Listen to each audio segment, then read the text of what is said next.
یہ کہانی ہے ایک غریب کسان کی جو کہ ایک گاؤں میں اپنے بیٹے اور بیوی کے ساتھ رہتا تھا۔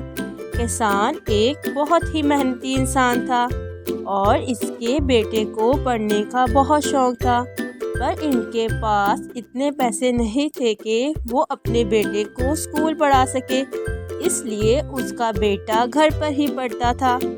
وہ بچہ بیچارہ پورا دن اپنے باپ کے ساتھ کھیتوں میں کام کرتا اور رات کو بیٹھ کر پڑھتا تھا۔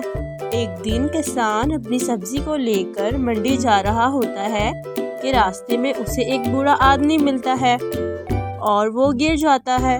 کسان فوراً اپنی سبزی کو چھوڑ کر اس بوڑھے آدمی کی مدد کے لیے جاتا ہے اور اس کی مدد کرتا ہے۔ بوڑھا آدمی جو کہ ایک جادوگر تھا، وہ کسان کو اپنی مدد کے لیے ایک بیج دیتا ہے اور کہتا ہے کہ یہ تمہارا انعام ہے جو میں نے تمہیں انعام کے طور پر دیا ہے۔ کسان بیج کے لیے بوڑھے آدمی کا شکریہ ادا کرتا ہے اور وہ بیج کو لے کر اپنے گھر آ جاتا ہے۔ وہ اس بیج کو زمین میں بو دیتا ہے اور اس پر پانی ڈالتا ہے۔ کسان پورا دن کھیت میں لگا رہتا ہے۔ ایک دن وہ اٹھتا ہے اور دیکھتا ہے کہ اس کے کھیت میں ایک بہت بڑا کدو اگا ہوا ہے۔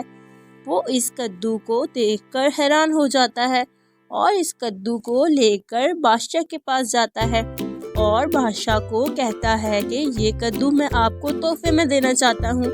بادشاہ اس کدو کو دیکھ کر بہت خوش ہوتا ہے اور حیران ہو کر سوچتا ہے کہ اتنا بڑا کدو اگ کیسے گیا۔ بادشاہ خوش ہو کر کسان کو بہت سے ہیرے اور جواہرات دیتا ہے۔ کسان وہ ہیرے اور جواہرات کو لے کر ایک سونے کی دکان پر جاتا ہے۔ دکاندار ان ہیروں کو دیکھتا ہے تو بہت حیران ہوتا ہے اور اسے بہت سے پیسے دیتا ہے۔ یہ پیسے اتنے زیادہ ہوتے ہیں کہ کسان بہت ہی امیر ہو جاتا ہے۔ وہ سب سے پہلے اپنے بیٹے کو اسکول داخل کرواتا ہے اور اپنے کھیتوں کے لیے ٹریکٹر وغیرہ لیتا ہے۔ سبزی کو منڈی تک لے جانے کے لیے گاڑی خریدتا ہے اور نیا گھر بناتا ہے۔ کسان اس بوڑھے جادوگر کے پاس بھی جاتا ہے جس نے اس کو وہ بیج دیا تھا اور اس جادوگر کو بہت سے تحفے دیتا ہے۔ پھر ہنسی خوشی اپنی زندگی گزارنے لگتا ہے۔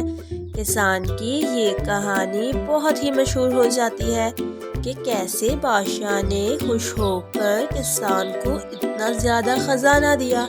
کسان کے گاؤں میں ہی ایک آدمی رہتا تھا جو کہ بہت ہی لالچی تھا۔ وہ آدمی نہ تو کسی کی مدد کرتا اور نہ ہی کسی کو خوش دیکھ کر خوش ہوتا۔ یوں تو اس کے گھر کے حالات پہلے ہی کافی بہتر تھے، پر جب وہ کسان کے امیر ہو جانے کا سنتا ہے تو اس کے دل میں لالچ آ جاتا ہے اور وہ سوچتا ہے کہ مجھے بھی کچھ ایسا کرنا چاہیے جس سے بادشاہ مجھ سے خوش ہو کر مجھے دگنا بڑا انعام دے۔ لالچی آدمی کے دماغ میں ایک ترکیب آتی ہے اور وہ صبح ہوتے ہی اپنے سارے جانور چا کر بیچ آتا ہے۔ پھر بھی اسے تحفے کے لیے پیسے زیادہ نہیں لگتے تو وہ اگلے دن اپنا گھر بھی بیچ دیتا ہے۔ وہ تو یہ خواب دیکھ رہا ہوتا ہے کہ اب وہ بہت ہی زیادہ امیر ہو جائے گا اور بادشاہ اسے کسان سے بھی بڑا انعام دے گا۔ اب وہ اگلے دن اٹھتا ہے اور بازار سے اپنے سارے پیسوں کے بدلے ایک بہت ہی قیمتی ہیرا خریدتا ہے اور یہ ہیرا لے کر سیدھا محل چلا جاتا ہے۔ وہ بادشاہ سے ملتا ہے اور کہتا ہے کہ بادشاہ حضور، میں نے آپ کے لیے بہت ہی قیمتی ہیرا منگوایا ہے۔ مجھے امید ہے کہ آپ کو میرا یہ تحفہ بہت پسند آئے گا۔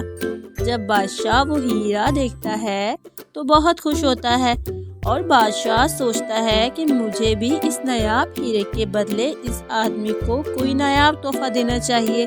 ابھی بادشاہ یہ سوچ ہی رہا ہوتا ہے کہ بادشاہ کی نظر اس نایاب کدو پر پڑ جاتی ہے۔ بادشاہ اس آدمی سے کہتا ہے کہ ہم تمہارا نایاب تحفہ دیکھ کر بہت خوش ہوئے ہیں، اس لیے ہم تمہیں اس نایاب ہیرے کے بدلے یہ نایاب کدو دے رہے ہیں۔ ہمیں امید ہے کہ تمہیں یہ ہمارا تحفہ بہت پسند آئے گا۔ اب وہ لالچی آدمی بادشاہ کے سامنے کچھ کہہ تو سکتا نہیں تھا، اس لیے چپ چاپ وہ کدو لے کر وہاں سے چلا جاتا ہے۔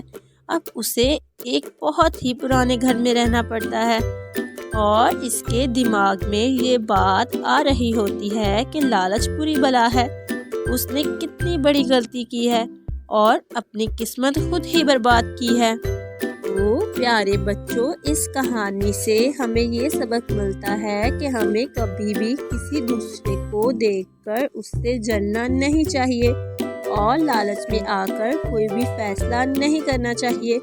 If you like the cartoon, please like, share, subscribe. Thanks for watching.